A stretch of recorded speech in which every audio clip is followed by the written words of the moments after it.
Today was week 2 of our Ready for School program.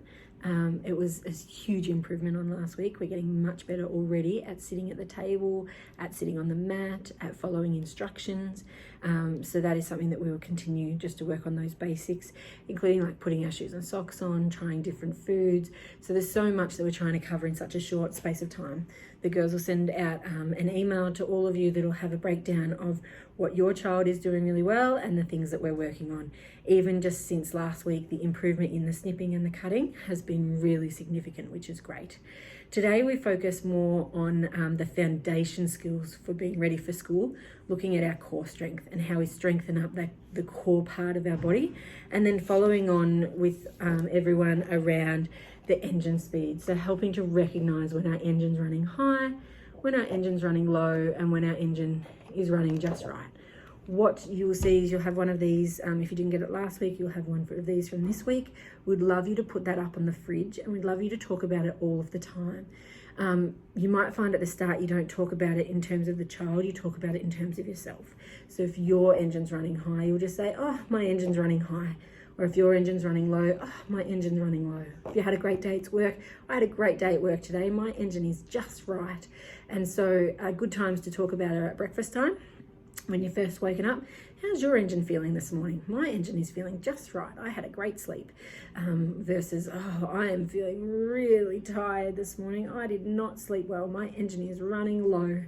And so the more that we can label that, the more language it gives to the kids to be able to recognize, one, how their body is feeling, and then two, eventually know what to do about it. So we'd love if that's something that you could start using in your conversations at home and just introducing that language.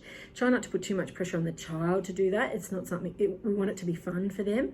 So relating it back to yourself is great role modeling for them to help them be able to enact that at home. The other thing that we did today with relation to our core strength was introduced scooter boards. So you'll see the picture on the scooter board that you have says to sit with the scooter board under your knees.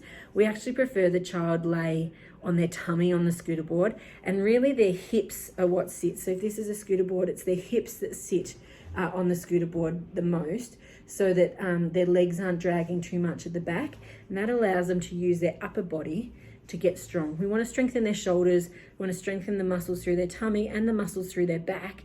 That way they're going to be better able to sit and tolerate sitting on the mat or at the table for a longer amount of time.